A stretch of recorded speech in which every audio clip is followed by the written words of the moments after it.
Hello friends, बहुत बहुत स्वागत है आपका माय सर्जी के इस प्लेटफॉर्म पे और मैं हूं आपका दोस्त सौरभ शुक्ला। दोस्तों, सी शार्प की प्रोग्रामिंग करने के लिए, सी शार्प डॉट नेट की प्रोग्रामिंग करने के लिए हम लोगों को इंस्टॉल करना पड़ेगा एक सॉफ्टवेयर जिसका नाम है विजुअल स्टूडियो। और इसके लिए हम आज के लेसन में देखेंगे कैसे हमें विजुअल स्टूडियो को डाउनलोड करना है। तो दोस्तों, पहले तो ये बात समझना पड़ेगी हमें कि विजुअल स्टूडियो होता क्या है। व्हाट इज विजुअल स्टूडियो, पहले इसके बारे में हम लोग थोड़ी सी बात करेंगे और फिर हम लोगों को डाउनलोड करना है visual studio. Download visual studio. देखिए, बहुत सारी टेक्निकल बातें हैं जो हम लोग करेंगे इस लेसन में। हम ना केवल डाउनलोड करने वाले हैं सॉफ्टवेयर को, बल्कि इस सॉफ्टवेयर के बारे में बहुत सारी बारीक बातें आज करने वाले हैं।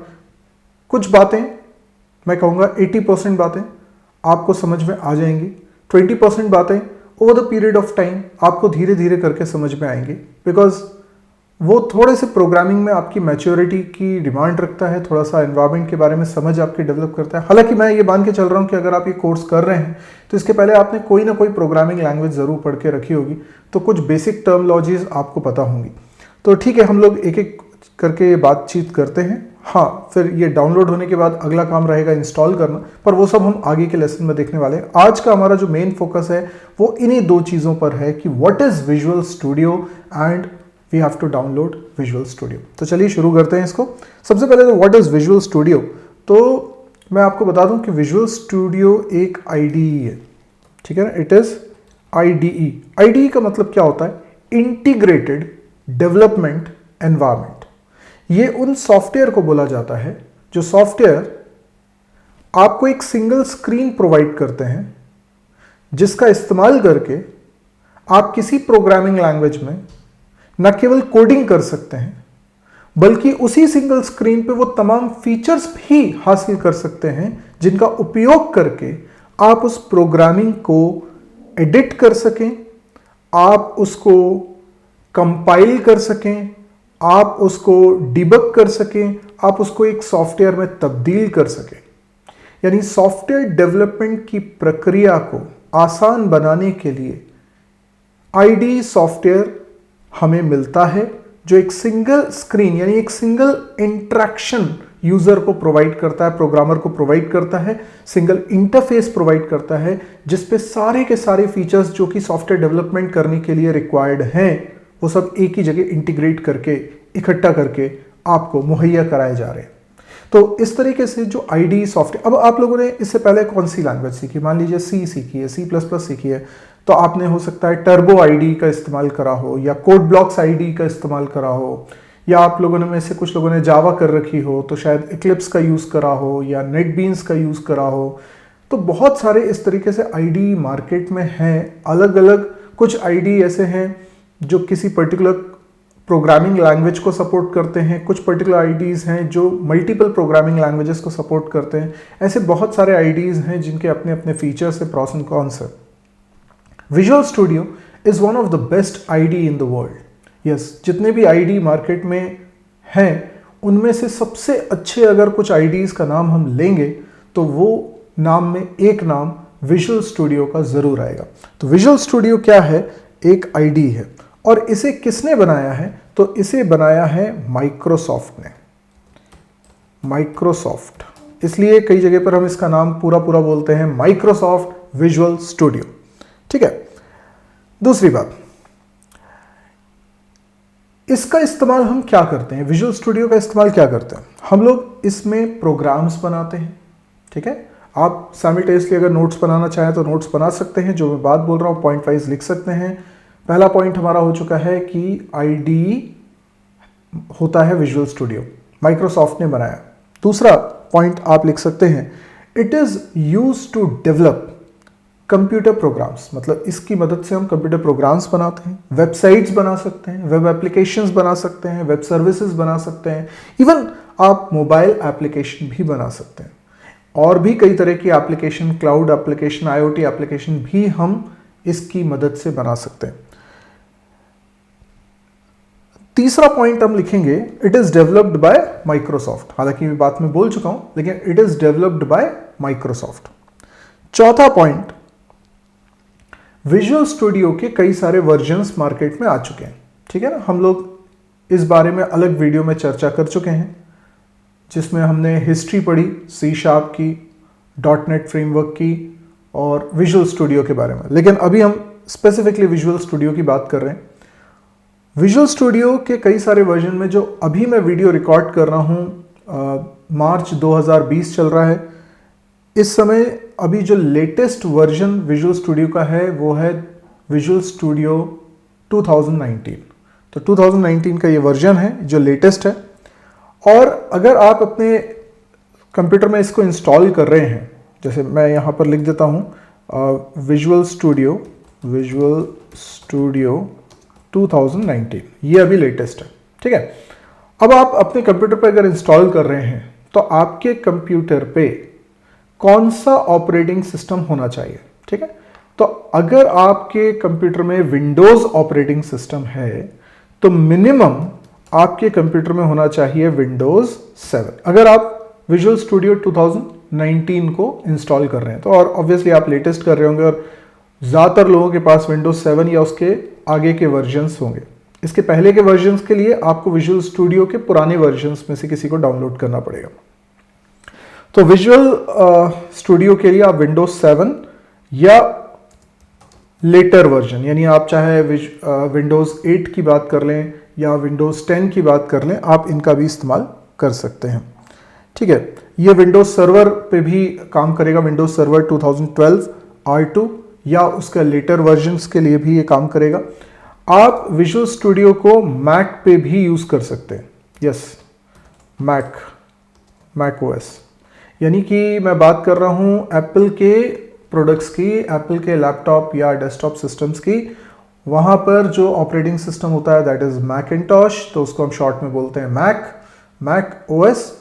तो अगर आपके पास एप्पल का लैपटॉप है या डेस्कटॉप है तो आप उस पर भी विजुअल स्टूडियो को डाउनलोड इंस्टॉल कर पाएंगे।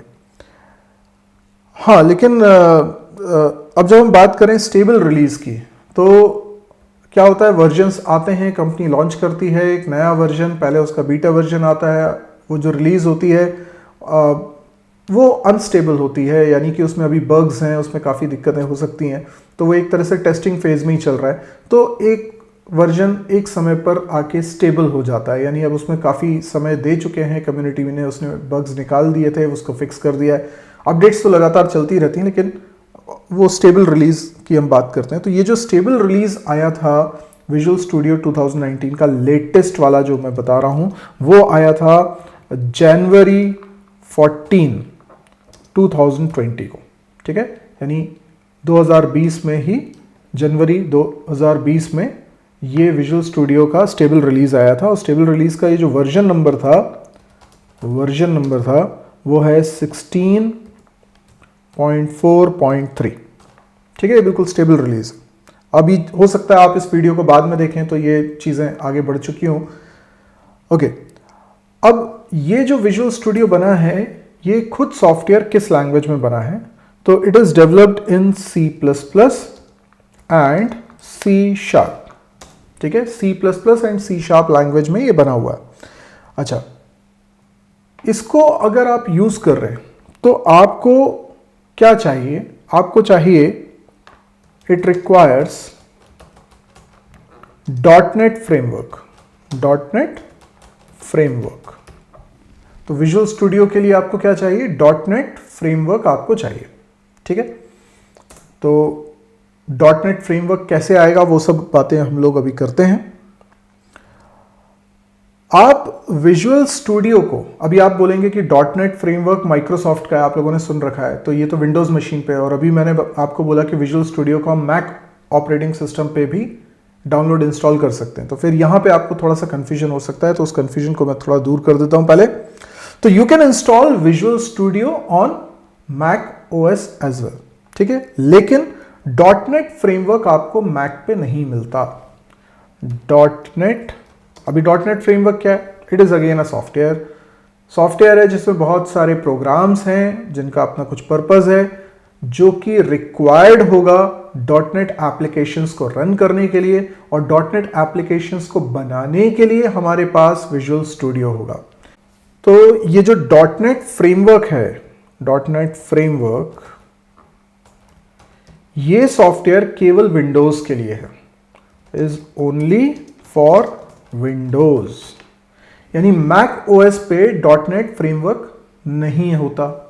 ठीक है, मैक ओएस के लिए डॉटनेट फ्रेमवर्क नहीं बना है। अब सवाल ये उठता है कि अगर विजुअल स्टूडियो आईडी को मैं मैक पे इंस्टॉल कर सकता हूं, पर उसको चलाने के लिए मुझे ज़रूरत है डॉटनेट फ्रेमवर्क की, और वो मैक पे अगर अवेलेबल नहीं हो सकता है, तो फिर विजुअल स्टूडियो का यूज़ मैक पे कैसे होगा। ठीक है, तो इसके लिए हमें समझना होगा कि डॉटनेट फ्रेमवर्क जैसा ही इसका एक सिमिलर इम्प्लीमेंटेशन है डॉटनेट कोर। डॉटनेट कोर आगे हमें डिटेल में डिस्कस करना है कि डॉटनेट फ्रेमवर्क क्या है, डॉटनेट कोर क्या है, लेकिन शॉर्ट में बताता हूं कि डॉटनेट फ्रेमवर्क केवल विंडोज के लिए है, लेकिन डॉटनेट कोर विंडोज के लिए भी है ना, is for Windows, Linux and Mac OS, तीनों के लिए। तो डॉटनेट कोर लगभग वही पर्पस है जो डॉटनेट फ्रेमवर्क का, यानी जो डॉटनेट फ्रेमवर्क का काम है वही डॉटनेट कोर का काम है। हाँ, टेक्निकल कुछ माइनर डिफरेंसेस भी हम देखेंगे, लेकिन dot net framework is only for Windows and dot net core is for different platforms और ऑपरेटिंग सिस्टम्स। तो अगर मैक पे आप विजुअल स्टूडियो इंस्टॉल करते हैं तो ये जरूरी है कि वहां पे हो डॉटनेट कोर, और अगर आप डॉटनेट फ्रेमवर्क की बात करोगे तो वो केवल विंडोज पर अवेलेबल है। अभी जो मैं डाउनलोड करके बताऊंगा वो विंडोज पे करके बताऊंगा। तो विंडोज पे जब मैं डॉटनेट विजुअल स्टूडियो को डाउनलोड इंस्टॉल करूंगा तो आप वहां देखेंगे कि जो एप्लीकेशन हम बनाते हैं, ठीक है, विजुअल स्टूडियो की मदद से हम क्या बनाने वाले हैं, एप्लीकेशंस बनाने वाले हैं। ये जो एप्लीकेशंस बनाएंगे इनको हम क्या बोलेंगे, डॉटनेट एप्लीकेशंस, क्योंकि इनको रन करने के लिए क्या रिक्वायर्ड है, डॉटनेट फ्रेमवर्क रिक्वायर्ड है या डॉटनेट कोर रिक्वायर्ड है। अब जब आप एप्लीकेशन बनाएंगे विजुअल स्टूडियो की मदद से, तो उस वक्त आपको एक चॉइस मिलेगी, यहां पर विंडोज मशीन पे एक चॉइस मिलेगी कि आप इसको डेवलप करना चाह रहे हैं, इस एप्लीकेशन को as a dot net core application या एज डॉटनेट फ्रेमवर्क एप्लीकेशन। यानी आपका टारगेट क्या है, आप डॉटनेट फ्रेमवर्क पे चलाने के लिए एप्लीकेशन बनाना चाहते हैं या डॉटनेट कोर पे चलाने के लिए एप्लीकेशन बनाना चाहते हैं। ज्यादा बेहतर क्या होगा, अगर डॉटनेट कोर के लिए मैं एप्लीकेशन बनाऊंगा, देखिए दोनों के कुछ फायदे नुकसान है, लेकिन डॉटनेट कोर के लिए ध्यान सुनिएगा इस बात को, अगर मैं विजुअल स्टूडियो की मदद से एप्लीकेशन बनाता हूं डॉटनेट कोर पर चलाने के लिए, तो ये एप्लीकेशन मैं किसी भी प्लेटफॉर्म पे चला सकता हूं। यानी मैं इसको विंडोज पे भी चला सकता हूं, मैक पे भी चला सकता हूं, लिनक्स पे भी चला सकता हूं। और अगर मैं विजुअल स्टूडियो की मदद से कोई एप्लीकेशन बनाता हूं डॉटनेट फ्रेमवर्क को टारगेट करते हुए, तो फिर मैं उस एप्लीकेशन को केवल डॉटनेट फ्रेमवर्क पे रन करा सकता हूं, जो केवल मुझे विंडोज पे मिलेगा। समझ में आई आपको बात? तो आपके पास चॉइस है। अब आप ये कह सकते हैं फिर तो हमेशा हमें डॉटनेट कोर पर ही एप्लीकेशन बनाना चाहिए। Yes, in most of the cases it is true, but there are scenarios जहां पर आप कहोगे नहीं, मुझे डॉटनेट फ्रेमवर्क के लिए ही एप्लीकेशन बनानी है। क्यों? क्योंकि जो मुझे एप्लीकेशन बनानी है वो मुझे पता है केवल विंडोज मशीन पर ही चलनी है, या फिर मुझे वो लेगेसी टूल्स को इस्तेमाल करना है जो डॉटनेट फ्रेमवर्क ही प्रोवाइड करता है, डॉटनेट कोर प्रोवाइड नहीं करता है। यानी यस, कुछ चीजें ऐसी हैं जो डॉटनेट फ्रेमवर्क ही प्रोवाइड कर रहा है। तो ऐसी चीजों का अगर मैं इस्तेमाल करना चाह रहा हूं अपनी एप्लीकेशन में, तो फिर ये जरूरी है कि मैं डॉटनेट फ्रेमवर्क को टारगेट करते हुए एप्लीकेशन बनाऊं। ठीक है, बट फ्यूचर में मुझे लगता है ये सारी चीजें एक हो जाने वाली हैं और आप डॉटनेट फ्रेमवर्क की जगह डॉटनेट कोर में ही वो सारी फैसिलिटीज मिल जाया करेंगी। मुझे ऐसी उम्मीद है आगे वाले वर्जन में, और शायद माइक्रोसॉफ्ट इसी दिशा में आगे भी बढ़ रहा है। ओके, तो हमें समझ में आया कि आप डॉटनेट कोर अगर आपके पास है तो आप मैक पे भी विजुअल स्टूडियो का इस्तेमाल कर सकते हैं। ओके, अब हम लोग डाउनलोड की प्रक्रिया थोड़ी स्टार्ट करते हैं, फिर हम इन बातों को और पढ़ते रहेंगे। तो अगर मुझे इसको डाउनलोड करना है, ठीक है, अभी और बातें मैं विजुअल स्टूडियो के बारे में बताऊंगा, लेकिन डाउनलोड करना है विजुअल स्टूडियो को तो हमें क्या करना पड़ेगा, हमें एक लिंक पे जाना पड़ेगा, जैसे मैंने यहाँ पे लिखा हुआ है visualstudio.microsoft.com। लेकिन अब क्या होगा ना कि हो सकता है कि ये लिंक माइक्रोसॉफ्ट कभी बदल दे, आप जब वीडियो देख रहे हैं तो ये लिंक नहीं है, तो आप तो सिंपली क्या करें, गूगल पे सर्च करिए डाउनलोड विजुअल स्टूडियो। ठीक है, मैंने सिंपली ऐसा लिखा है डाउनलोड विजुअल स्टूडियो, और आप देखेंगे कि यहां पर पहला ही लिंक मुझे दिखाई दे रहा है माइक्रोसॉफ्ट की साइट का डाउनलोड विजुअल स्टूडियो। मैंने इस पर क्लिक करा, आप देखें ये स्क्रीन पे आ चुके हैं। यहां पर ये एक स्टेप आगे पहुंच गया, मतलब सीधे डाउनलोड वाले पे आ चुका है। अगर ये ऊपर से यूआरएल को मैं थोड़ा सा शॉर्ट कर दूं, इसमें डाउनलोड्स लिखा हुआ उसको हटा दूं तो ये आ जाएगा, है ना। तो वैसे मुझे इसी स्क्रीन पे पहुंचना है डायरेक्टली, लेकिन चलिए पहली स्क्रीन ये। तो इस स्क्रीन पे आप देख रहे हैं विजुअल स्टूडियो 3 ऑप्शन दे रहा है यहाँ पे। एक दे रहा है क्या डाउनलोड करने को बोल रहा है, विजुअल स्टूडियो। दूसरा क्या बोल रहा है, विजुअल स्टूडियो कोड। ओके, तो विजुअल स्टूडियो अलग है और विजुअल स्टूडियो कोड अलग है। यस, दोनों अलग अलग है, दोनों अलग अलग चीजें, दोनों अलग अलग सॉफ्टवेयर है। इन दोनों में क्या डिफरेंस है ये मैं आपको आगे बताऊंगा, लेकिन फिलहाल ये समझ लीजिए कि मुझे विजुअल स्टूडियो डाउनलोड करना है, विजुअल स्टूडियो कोड नहीं डाउनलोड करना, उसकी अभी मुझे जरूरत नहीं है। और फिर तीसरा ऑप्शन है विजुअल स्टूडियो फॉर मैक। ये वो लोग अपनाएंगे जिनके पास मैक ओएस है, जिनके पास एप्पल का लैपटॉप या डेस्कटॉप सिस्टम है, तो वो लोग विजुअल स्टूडियो फॉर मैक का इस्तेमाल करेंगे। पर क्योंकि मैं विंडोज मशीन पे अभी आपको करके बता रहा हूं, तो मैं करूंगा विजुअल स्टूडियो डाउनलोड। अब ये देखिए नीचे डाउनलोड पर जब जा रहे हैं तो यहां पर 3 ऑप्शन देते हैं, यानी डाउनलोड के 3 ऑप्शन दे रहा है। एक है कम्युनिटी, यानी 3 तरह के विजुअल स्टूडियो मिलते हैं विंडोज के लिए। जब मैं बात कर रहा हूं विंडोज के लिए भी और मैक के लिए भी, सब जगह 3 तरह के मिलते हैं, एक कम्युनिटी, एक प्रोफेशनल और एक एंटरप्राइज। अब इसमें से ये जो कम्युनिटी है ये फ्री है, यानी अगर आपको सीखने का उद्देश्य है, आप सीखने के लिए इसको डाउनलोड करना चाह रहे हैं, या आप सिखाना चाहते हैं किसी, जैसे मैं सिखा रहा हूं आपको, इसके लिए यूज करना चाह रहा हूं, ठीक है, या छोटे मोटे सॉफ्टवेयर्स बना भी रहा हूं, तो उसके लिए कम्युनिटी एडिशन आप इस्तेमाल कर सकते हैं, जो कि कंप्लीटली फ्री है।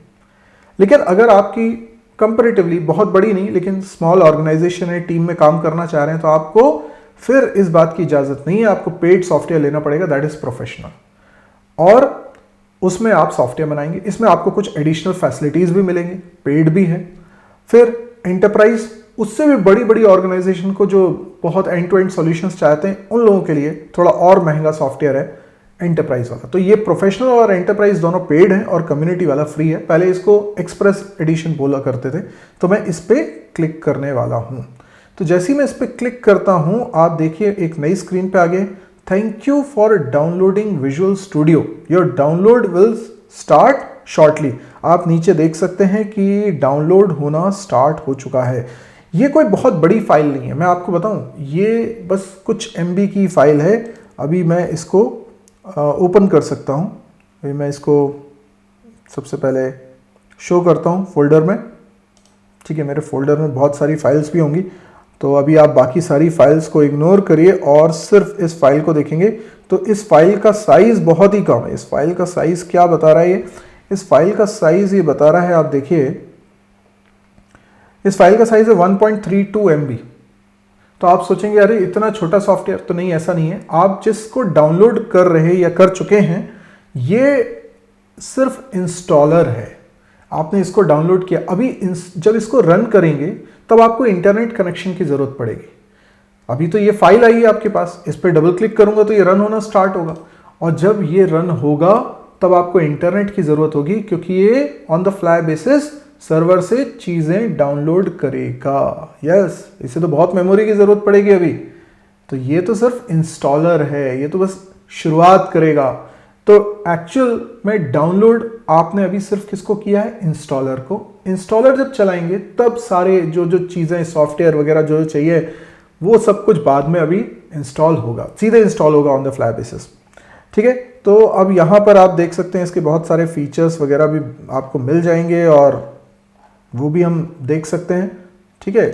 उसके बारे में आप बहुत कुछ पढ़ सकते हैं, जैसे यहाँ कम्युनिटी है ना, इसके बारे में, इसके फीचर्स वगैरह पढ़ सकते हैं। यहाँ पे रिलीज नोट्स हैं, इसको आप पढ़ सकते हैं। यहाँ पे आप बहुत सारे फीचर्स के बारे में, इसके बारे में पढ़ लेंगे, है ना। ये पुराने वर्जन्स भी आपको यहाँ पे मिल जाएंगे और बहुत सारी बातें आपको जानकारी के लिए। लेकिन अभी इतना सब में आपको उलझने की ज़रूरत नहीं है। आपको तो डाउनलोड करना था, आपने डाउनलोड कर लिया है। डाउनलोड वाली स्टेप हमारी कंप्लीट हो चुकी है। अब मैं आपको कुछ और बातें भी बता देता हूँ विजुअल स्टूडियो के बारे में। तो देखिए, सबसे पहले तो बात मैंने आपको बता दी कि डॉटनेट फ्रेमवर्क और डॉटनेट कोर ये दोनों अलग अलग चीज़ें हैं। डॉटनेट फ्रेमवर्क केवल विंडोज़ के लिए है और डॉटनेट कोर जो है वो विंडोज़ पे भी काम करेगा, वो लिनक्स पे भी और मैक ओएस पे भी काम करेगा। तो आपका ये पूछना होगा कि अभी हमने ये जो विजुअल स्टूडियो डाउनलोड करा है विंडोज़ मशीन पे, डाउनलोड किया, अभी इंस्टॉल नहीं करा है, ठीक है, लेकिन इंस्टॉल भी करेंगे हम अगली स्टेप में। तो जब हम इंस्टॉल करेंगे तो हमारे कंप्यूटर पे डॉटनेट कोर आएगा या डॉटनेट फ्रेमवर्क आएगा, ये आपका क्वेश्चन हो सकता है। मैं आपको बताऊं, आपके पास दोनों ही आ जाएगा, ठीक है, आपके पास दोनों आ जाएगा, क्योंकि आप विंडोज़ मशीन पे। अगर आप मैक मशीन पे होते तो आपके पास सिर्फ क्या आता, डॉटनेट कोर आता, डॉटनेट फ्रेमवर्क नहीं आता, डॉटनेट कोर आता। अब ये अपने आप कैसे आ जाएगा, वो इंस्टॉलेशन के वक्त वो चेक कर लेगा कि आपके पास पहले से अवेलेबल है कि नहीं है, तो वो डाउनलोड कर लेगा। तो उसके लिए आपको अलग से चिंता करने की ज़रूरत नहीं है। मतलब डॉटनेट फ्रेमवर्क इंस्टॉल करने की चिंता आपको करने की ज़रूरत नहीं है। बस आपको बेसिक हार्डवेयर सॉफ्टवेयर रिक्वायरमेंट को सेटिस्फाई करना पड़ेगा, जिसके बारे में भी मैं आपको आगे की वीडियो में बताऊंगा, इंस्टॉल करने के वक्त बताऊंगा, ठीक है। तो अभी मैंने आपको ब्रीफ किया कि डॉटनेट फ्रेमवर्क और डॉटनेट कोर में क्या बेसिक डिफरेंस है, लेकिन इसके ऊपर भी डिटेल में हम लोगों ने वीडियो बनाया है, तो आप उसको आगे देखेंगे। इसके अलावा एक चीज़ होती है डॉटनेट स्टैंडर्ड। अभी जब विजुअल स्टूडियो को हम डाउनलोड कर चुके हैं, अब इंस्टॉल करेंगे, तो उसके बाद जब डॉटनेट स्टूडियो को हम यूज़ करेंगे और कोई एप्लीकेशन बनाना चाहेंगे, तो वो हमारे पास 3 ऑप्शन दिखा रहा होगा। वो 3 ऑप्शन दिखाएगा, वो कहेगा कि डॉटनेट फ्रेमवर्क के लिए एप्लीकेशन बनानी है, कि डॉटनेट कोर आपका टारगेट है, या फिर डॉटनेट स्टैंडर्ड आपका टारगेट है। तो अब जब ये 3 ऑप्शन दिखाई देते हैं ना, ठीक है, अब कई लोगों को लगेगा dot net framework, dot net core, dot net standard 3 option अगर दे रहा है तो इसका मतलब है ये 3 फ्रेमवर्क्स होते हैं। तीनों सॉफ्टवेयर में से कोई एक चूज करना है। ऑब्वियसली आपको तीनों में से एक चूज करना है, लेकिन डॉटनेट स्टैंडर्ड कोई फ्रेमवर्क नहीं है, ये है इज अ स्पेसिफिकेशन, ठीक है। अब क्या होता है स्पेसिफिकेशन, ऑब्वियसली ये फ्रेमवर्क नहीं है, ठीक है, ये एक तरह का स्टैंडर्ड है जो कि जारी किया गया है सो दैट जब आप कोई एप्लीकेशन बनाएं तो ये तय हो सके कि वो एप्लीकेशन डॉटनेट फ्रेमवर्क में भी चल सके और डॉटनेट कोर में भी चल सके। अगर तो ये कैसे होगा, तो इसके लिए कुछ स्पेसिफिकेशन, यानी हम जो एप्लीकेशन बना रहे हैं उसमें क्या क्या फैसिलिटीज़, क्या क्या लाइब्रेरी को हम लोग यूज़ करेंगे, और हमें इंश्योर करना है कि ये चीज़ हम डॉटनेट फ्रेमवर्क पे भी चला सकें, डॉटनेट कोर पे भी चला सकें, इस तरह की बात। लेकिन एग्जैक्टली क्या है ये मैं आपको डिटेल में बताऊंगा, बस मैंने आपको टर्म अभी बता दी है। इन तीनों के बारे में मैं अभी आपको अलग से वीडियो में बताने वाला हूँ, ठीक है। तो अभी अपने को कुछ समझ में आया है विजुअल स्टूडियो क्या है। अच्छा, मैंने आपको बताया 3 तरह के एडिशन है। कम्युनिटी है जो कि फ्री है, और कोई भी ऑर्गेनाइजेशन जिसका टर्नओवर लेस देन $1 मिलियन है वो कम्युनिटी एडिशन को यूज़ कर सकते हैं, ठीक है। उससे ऊपर का अगर आपका टर्नओवर हो रहा है तो आप एक कंपैरेटिवली स्मॉल ऑर्गेनाइजेशन से थोड़ी बड़े हो गए, तो वहाँ पर आपको प्रोफेशनल या एंटरप्राइज एडिशन की ज़रूरत पड़ती है। ओके, हम लोग डेफिनेटली आगे बात करेंगे कि विजुअल स्टूडियो और विजुअल स्टूडियो कोड में क्या फ़र्क है, वो हम अगले लेसन में बात करेंगे। आज जो हमें डाउनलोड करना था वो हम कर चुके हैं, और बेसिक इंट्रो मैंने आपको विजुअल स्टूडियो का दे दिया है। तो मुझे पूरी उम्मीद है कि आपको पसंद आया होगा, समझ में आया होगा, जो आपकी रिक्वायरमेंट थी वो पूरी हुई होगी। लेकिन अभी इंस्टॉलेशन बाकी है, तो आगे की वीडियोज़ देखना मत भूलिएगा। तो आज के लिए इतना ही दोस्तों, थैंक यू, गुड बाय।